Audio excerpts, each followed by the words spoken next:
Hello সবাইকে, সবাই কেমন আছো? আশা করছি সবাই খুব খুব খুব ভালো আছো। এখন বাজে সকাল 7টা, আর আজকে হচ্ছে বুধবার, বিশ্বকর্মা পুজো।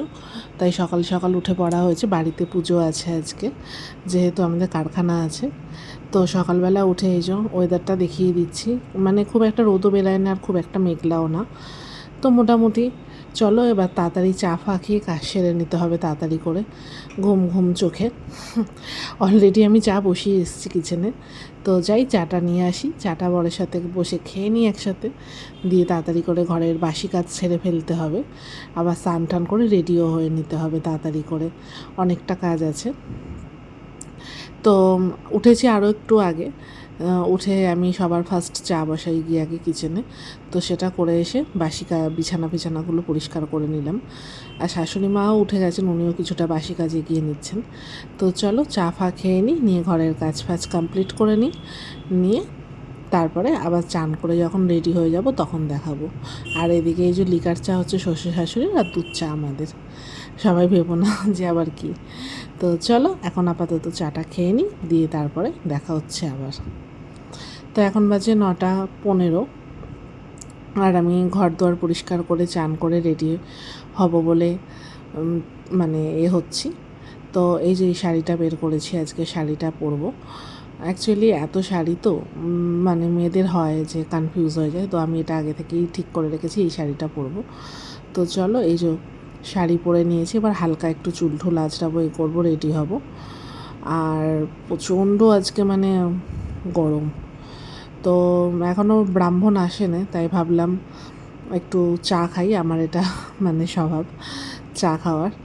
তো চলো এবার নিচে যাব। নিচে শুনলাম নাকি ব্রাহ্মণ মশাই এসে গেছেন।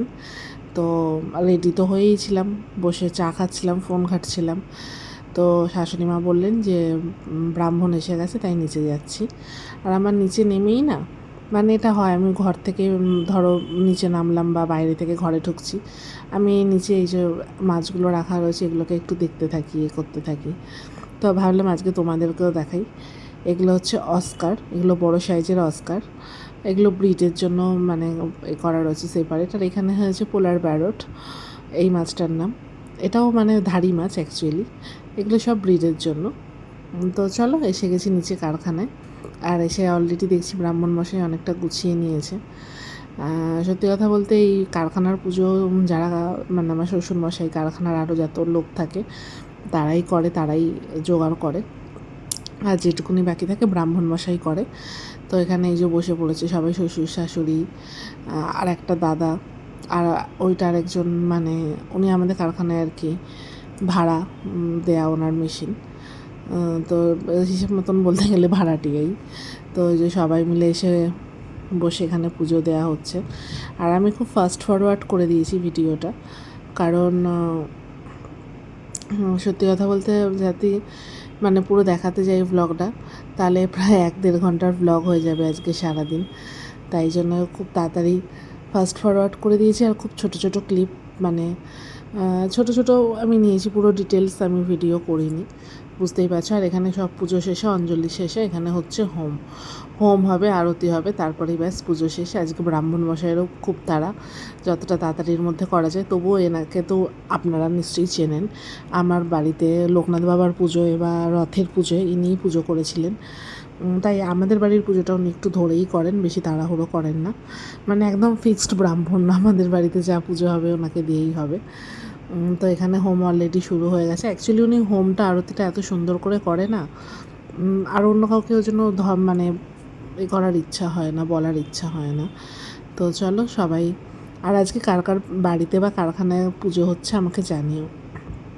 আর আমাদের এখানে তো পুরোটাই ইন্ডাস্ট্রিয়াল এরিয়া, এখানে ঘরে ঘরে সব বিশ্বকর্মা পুজো, কে কার বাড়ি যাবে, কে কার কোথায় আসবে। আর মানে এটা আমার যেখানটাতে আমার বাড়ি পুরো ইন্ডাস্ট্রিয়াল এরিয়া, সবারই বাড়ির নিচে কারখানা আছে, সবারই লোহার মেশিন বা কিছু লেদের মেশিন আছে। তো সবারই আজকে পুজো মোটামুটি থাকে। তো কেউ কারোর বাড়িতে তো যাওয়ার ব্যাপার নেই। যেমন আমার বাপের বাড়ির ওখানে লক্ষ্মী পুজো, মানে ওখানটা ঘরে ঘরে লক্ষ্মী পুজো। অ্যাকচুয়ালি বলবেন লক্ষ্মী পুজো তো সবারই হয়, অ্যাকচুয়ালি আমি যেটা জেনে এসেছি কোজাগরি লক্ষ্মী পুজোটা হচ্ছে বাঙালদের, আর কালী পুজোয় যে অলক্ষ্মী বিদায় করে লক্ষ্মী পুজোটা হয় সেটা হচ্ছে ঘটিদের। এখন অনেকেই আবার মানে যারা এদেশি অনেকেই আবার কোজাগরি লক্ষ্মী পুজোটা করে, কিন্তু মেনলি কোজাগরি লক্ষ্মী পুজোটা হচ্ছে বাঙালদের। তো যেমন আমার বাপের বাড়ি ওখানে লক্ষ্মী পুজো, ঘরে ঘরে লক্ষ্মী পুজো সবার, কেউ কারোর বাড়িতে অত যাওয়ার নেই, আসার নেই, সবার ঘরেই পুজো, সবার ঘরেই লোক আসবে। আর আমাদের এখানে হয়ে গেছে এটা বিশ্বকর্মা পুজো আর দুর্গা পুজো। দুর্গা পুজো ঘরে ঘরে না, কিন্তু মোড়ে মোড়ে একটা করে দুর্গা পুজো অবশ্যই আছে। তো আমার এই মানে যখনই গণেশ পুজো বিশ্বকর্মা পুজো মানে আসে না, মানে আমার এখানটা এত ভালো লাগে না, মানে চারিদিকে এই যে প্যান্ডেল হচ্ছে, আলো পড়ছে। আর সত্যি কথা বলতে আমি যদি কোনো দিন হয় আমি দেখাবো আমার চারপাশে, বাড়ির চারদিকে যেখান দিয়েই তুমি আসবে, যেখান দিয়েই তুমি বেরাবে, সেখানেই এই মোড় মাথায় একটা করে বড় বড় করে দুর্গা পুজো হয়। আমার বাড়ির চারদিকে ধরতে গেলে 4টে দুর্গা পুজো বড় বড়। তারপর তো রাস্তাতে বেরালে অগুন্তি, এখানে বলছি না মোড়ে মোড়ে দুর্গা পুজো, এরকম ব্যাপার। আর মানে সব থেকে যেটা বেশি ভালো লাগে এই যে রাস্তার চারিদিকে আলো, এই যে প্যান্ডেল হচ্ছে, রাস্তায় আলো বাজছে, একটা পুজো পুজো যে ভাইবস, সেটাই। তো ওই যে কথা বলতে বলতে মানে আমি কথার মধ্যে হারিয়ে গেছি। অলরেডি তোমরা বুঝতে পারছো এখানে হোম শেষ হয়ে গেছে, এখানে আরতি হচ্ছে সব কিছু শেষে। আর এই যে চামড় দিয়ে দিয়ে সব আরতি হলো। যাক গিয়ে, তোমরা জানিও পুজোর শপিং কার কার হলো, কার কতটা বাকি রয়েছে, আর কি এখনও স্টার্ট করনি। আশা করি মোটামুটি সবাই কম বেশি স্টার্ট করে দিয়েছে।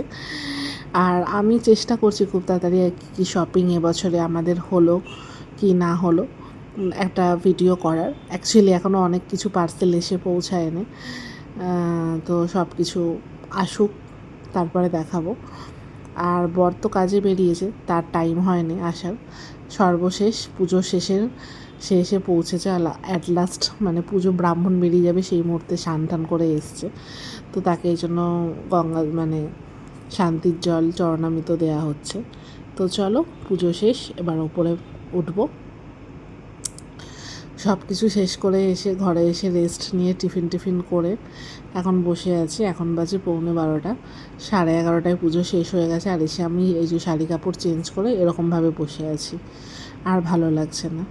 তো চলো বাজে 11:15, আর বেশি দেরি করা যাবে না, এবারে গিয়ে বসাতে হবে দুপুরের লাঞ্চ। যেহেতু আজকে বাড়িতে পুজো, একটু স্পেশাল কিছু তো করতেই হবে। তো কী করব ভেবে প্রত্যেকবারে নয় মানে বিরিয়ানি নয় কিছু একটা করা হয়, অনেকে আমাদের বাড়িতে খায়। তো এবছরে সেরকম কেউ আর মানে সবারই রান্না পুজো বাড়ি নেমন্তন্ন আছে, তো এবছর ঘরের লোকেরাই শুধু খাবো। তো এখানে প্রথমেই আমি এই যে চালটা মেপে নিলাম 3.5 গ্লাস। কী করছি সেটা তোমরা বুঝতে পারবে আগে। তো প্রত্যেক বছর বেসিক্যালি মানে বিশ্বকর্মা পুজোয় বাঁধা ধরা থাকে মাংস ভাত ভাজাভুজি, যেহেতু কারখানার অনেকগুলো লোক মায়ের সাথে খায়, এক এক বছর খায় না। তো এবছর যেমন বললো সবাই রান্না পুজো আছে আছে, তাই এবছর কেউ খেতে চায়নি, বলা হয়েছিল। তাই এবছরে আমাদের ঘরেরই 4 জন। তো চলো এই যে চালগুলোকে ধুয়ে আমি থালায় এখানে বিছিয়ে দিচ্ছি। আর আমার শাশুড়ি মাও এসছেন, উনি না বুঝতে পারেনি যে ক্যামেরা অন আছে, বুঝতে পারলে হয়তো এত আসতো না রান্না করে।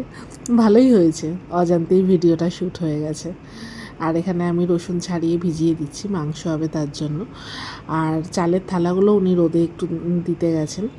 আর বুঝতেই পারছো যে কেন কি হতে চলেছে। হ্যাঁ ঠিকই ধরেছো, আজকে দুপুরের মেনু হচ্ছে বাসন্তী পোলাও আর চিকেন কষা। তো ব্যাস তারই প্রিপারেশান। হয়তো বেশিক্ষণ লাগবে না, হয়তো 1:30 1:45-2-র মধ্যে সব কিছু কমপ্লিট হয়ে যাবে। বাসন্তী পোলাও করতে কতক্ষণ। আর তারপরে না আমি এখানে একটু আলাদা করে সাদা ভাত বসিয়ে দিলাম, কারণ আমার বরকে বিশ্বাস নেই, সবাই সব কিছু খেয়ে নেবে, আমার শ্বশুর শাশুড়ির কোনো জ্বালা নেই, কিন্তু মেন জ্বালা আমার বরকে নিয়ে। সে কখন খেতে বসে দুপুরবেলা বলবে আমি এখন পোলাও খাবো না, আমার ভাত চাই, ব্যাস হয়ে গেল। তাই অত রিস্ক নিয়ে লাভ নেই, অল্প করে একটু ভাত বসিয়ে দিই, যদি পোলাও খেতে না চায় ভাত দিয়ে দেবো। অ্যাকচুয়ালি আমার বোন না এই ফলোয়া পোলাও এসব মানে ফ্রাইড রাইস এগুলো খেতেও একদম পছন্দ করে না, বলতে গেলে খাইই না। ও যেটা ভালো খায় সেটা হচ্ছে জিরা রাইস, আর না হলে বিরিয়ানি। বা তুমি বিরিয়ানি চালে সরু চালের ভাত করে দাও, সেটাও ঠিক আছে। কিন্তু এইসব পোলাও ফলোয়া একদমও খায় না, খেতে চায়ও না। হয়তো আমি যদি খুব জোরাজুরি করি হয়তো এই এক দুগাল খাবে, কিন্তু পেটটা ভর্তি করে আর ও খাবে না। তাই আমার মন টানলো যখন, আমি বললাম না একটু ভাত বসিয়েই দিই। অসুবিধা নেই, ভাত থাকলে তো আর নষ্ট হওয়ার কিছু নেই, তবু করে রাখাটা ভালো। দুপুরবেলাটা নাহলে খাওয়ার টাইমে তো সবারই একটু অসুবিধা হয়ে যেতে পারে। আমার শ্বশুর শাশুড়ি তো সবই খায়, আমিও সবই খাই। তো ঠিক আছে চলো, কোনো ব্যাপার না, বাড়ির তো আর বাকি 3জন খাবো, তার জন্য না একটু ভাত বসিয়েই দিলাম। ভাত বসাতে আর কতক্ষণ, তাই না? আর কোনো খাটুনিরও না। আর এখানে আমার শাশুড়ি চালগুলো দিয়ে গেল, শুকিয়ে গেছে। এবার এই চালটার মধ্যে দিয়ে দেবো এখানে আদা কাঁচা লঙ্কা বাটা। আর এখানে হলুদ ঘিটা আমি এরকম কাঁচা দিই না, আমি ঘিটাকে এরকম তড়কা প্যানের মধ্যে গলিয়ে নিই, নিয়ে একদম লো ফ্লেমে হলুদটাকে দিয়ে একটু ভালো করে জাস্ট 1 মিনিটের মতন একটু এরকম নেড়ে নিই, যাতে এই হলুদের কাঁচা গন্ধটা চলে যায়। এই কাঁচা গন্ধ অবস্থাতে মেখে দিয়ে দিলে না কীরকম একটা গন্ধ গন্ধ ছাড়ে। আর এখানে ভালো করে একদম ঘিয়ের মধ্যে হলুদটাকে করে নিয়ে আমি চালের মধ্যে দিয়ে দিলাম। এবার ভালো করে মাখিয়ে মোটামুটি আমি এখানে 15-20 মিনিট কি 25 মিনিট আমি রেখে দেবো। আর এখানে আমি গ্যাস জেলে কড়া বসিয়ে দিয়েছি। এখানে মাংসটা এবার বসাবো। মাংসের জোগাড়ও টুকটাক করে হয়ে গেছে। প্রচণ্ড ফাস্ট ফরওয়ার্ডে করতে হচ্ছে, কিচ্ছু করার নেই। প্রচুর বড় বড় ক্লিপ অজান্তেই নেওয়া হয়ে গেছে। আর অত বড় ক্লিপ মানে এখন যদি আমি টোটাল ব্লগটা নর্মাল ক্লিপে দেখাতে যাই 1.5 ঘন্টার ওপরের মানে ভিডিও হয়ে যাবে। অতক্ষণ তোমাদেরও ভালো লাগবে না, আর আমি 1.5 ঘন্টা ধরে মানে তোমাদের সাথে গল্প করতে করতে তোমরাও বোর হয়ে যাবে। তাই যতটা পেরেছি একটা লিমিটেড টাইমের মধ্যে আমি চেষ্টা করেছি পুরো ব্লগটাকে শেয়ার করার। আর এখানে যে সব জোগাড় হয়ে রয়েছে, চালটা এখানে আছে, প্রায় আধ ঘন্টা হয়ে গেছে। তাই ওদিকে বড় একটা হাঁড়ি বসিয়ে দিয়েছি, ওর হাঁড়িটা গরম হতে দিয়ে দিয়েছি ওতে ঘি, আর তার সাথে ঘিটা যাতে পুড়ে না যায় তার জন্য অল্প সাদা তেল দিয়ে গোটা গরম মশলা তেজপাতা ফোড়ন দিয়ে এবার চালটাকে দিয়ে দিলাম। চালটাকে একটু ভাজবো 10 মিনিট ভালো করে ভেজে। তারপরে আমি 1 গ্লাস চালের জন্য 2 গ্লাস জল, এটাই হচ্ছে মাপ। এখানে 3.5 গ্লাস চাল হয়েছে, মানে 7 গ্লাস জল হওয়ার কথা। আমি সেখানে মোটামুটি 6 গ্লাস জল দেব। অতটা চাল তো দমে থাকলে আপনা আপ হয়ে যাবে, তাই জন্য বেশি জল দেওয়া, যাতে ঝুরঝুরে হয়। মেন বাসন্তী পোলাও তো একটু ঝুরঝুরেই ভাল লাগে বেশি, ওই খিচুড়ির মতন মানে পায়েস হয়ে গেলে ওটা খেতে ভাল লাগবে না।